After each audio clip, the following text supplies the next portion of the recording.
Indrajit study point में आप सभी का स्वागत है। हम पढ़ रहे हैं एनसीईआरटी क्लास 9 अध्याय 1 गुल्लू। लेखक का नाम महादेवी वर्मा भाग 2, जिसमें हम अभी तक पढ़ रहे थे भाग 1 में कि महादेवी वर्मा जी के पास इतने जानवर थे, लेकिन किसी की हिम्मत नहीं थी कि उनके थाली में उनके साथ बैठकर खाए। लेकिन गुल्लू उनमें अपवाद था, मतलब गुल्लू उनमें से अलग था।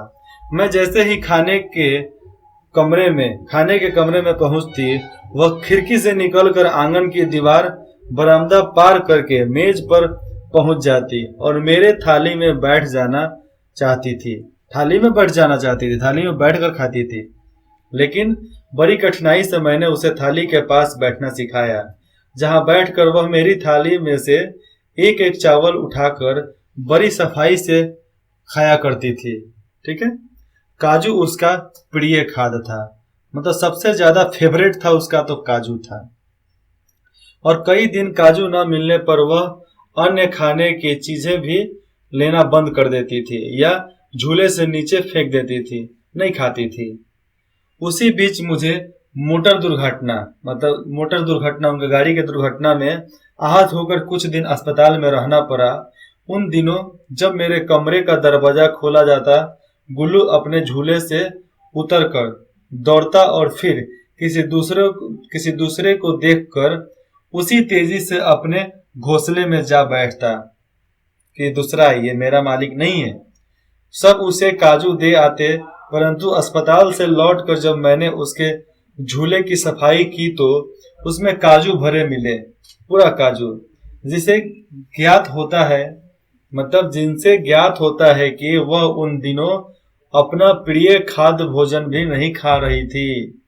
मेरी जो अवस्था थी उस समय, अवस्था में वह तकिया पर सिरहाने बैठकर, मेरी जो उस समय स्वास्थ्य खराब था, उस समय वो तकिया के सिरहाने बैठकर अपने नन्हे नन्हे पंजों से मेरे सिर और बालों को इतने होले होले सहलाया करती थी। उसका घटना एक परिचारिका के घटने के सामान्य थी। मतलब समझ लो, परिचारिका का मतलब क्या होता है? सेविका के हटने के समान थी। वो सिर के सामने बैठकर अपने दोनों हाथों से होले होले बाल में मालिश करती थी, सहलाते रहती थी। लेकिन जब वो हट गई तो लगा कि एक सेविका हमारे जीवन से खत्म हो गया। हमने भी पेड़ से एक उल्लू गिर गया हमारे सामने। उल्लू, वो छोटा बच्चा था, बहुत घायल था। हम उसको घर पे ले आए।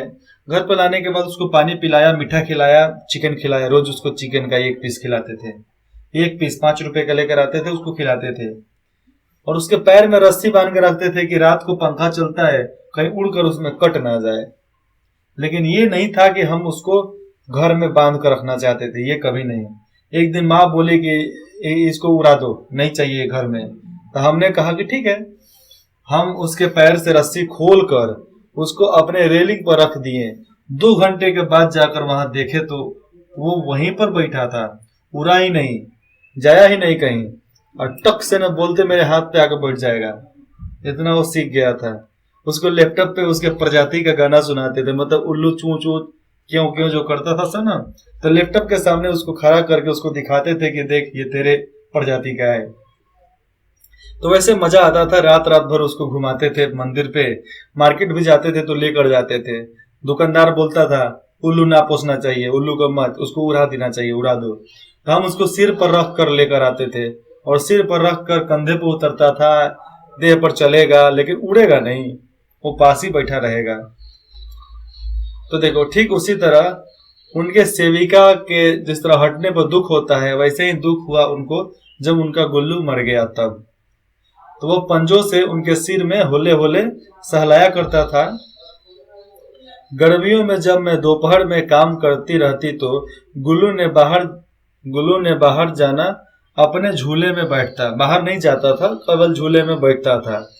उसने मेरे निकट रहने के साथ गर्मी से बचने का एक सर्वथा नया उपाय खोज निकाला था। गर्मी से बचने के लिए वह मेरे पास रखी सुराही पर लेट जाता और इस प्रकार समीप भी रहता, सुराही पर रहता, लेट जाता, समीप भी रहता और ठंडक में भी रहता। सुराही हमेशा ठंडा रहता है, उसे ठंडक भी लगती रहती। गिलहरियों के जीवन की अवधि 2 वर्ष से अधिक नहीं होती, 2 वर्ष अंतिम है उसकी। अतः गुल्लू की जीवन यात्रा का अंत आ गई। अंत उसी समय था। दिन भर उसने न कुछ खाया न बाहर गया। रात के अंत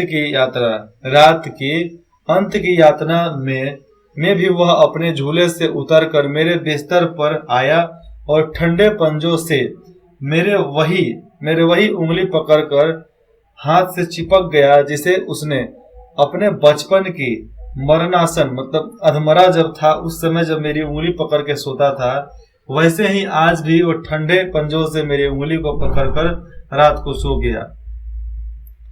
पंजे इतने ठंडे हो रहे थे कि मैंने जग कर हीटर चलाया और उसे गर्मी देने का प्रयत्न किया कि उसे गर्माहट दिया जाए, परंतु प्रभात की प्रथम किरण से सुबह का जब पहला किरण आया, स्पर्श के साथ ही वह किसी और जीव के जगने के लिए सो गया।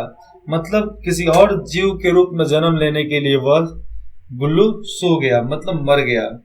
उसका झूला उतार कर रख दिया गया और खिड़की की जाली बंद कर दी गई, परंतु गिलहरियों की नई पीढ़ी जाली के उस पार चिक चिक करती रहती और सुन जूही पर बसंत आता ही रहता है। और सुन जूही पर पानी तो पड़ता ही है बरसात के सीजन में। सुन जूही के लता के नीचे, उसके जड़ों के नीचे गुल्लू की समाधि दी गई, मतलब वहीं पर उसको दफना दिया गया। इसलिए उसे वह लगता कि सबसे प्रिय था, मतलब इसलिए उसको वहां दफनाया गया क्योंकि सबसे प्रिय जगह उसका था वही, मतलब सोन जूही का पौधा, इसलिए उसके नीचे उसको दफनाया गया। इसलिए भी उस लघुगात का मतलब छोटे जीव का किसी वसंती दिन जूही के पिताब छोटे फूल में खिल जाने का विश्वास मुझे असंतोष देता था और जितना हंसमुख रहता था। पिताब का मतलब होता है, 1 मिनट में बताता हूं।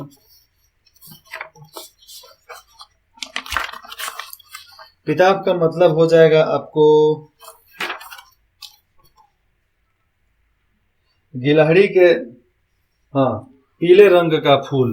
पीले रंग का फूल, छोटे फूल के खिल जाने पर विश्वास मुझे संतोष होता है कि हाँ मेरा गुल्लू अभी जिंदा है। जब छोटा छोटा फूल जाकर खिलता, पीला पीला दिखाई देता, तो लगता कि मेरा गुल्लू का याद आ गया।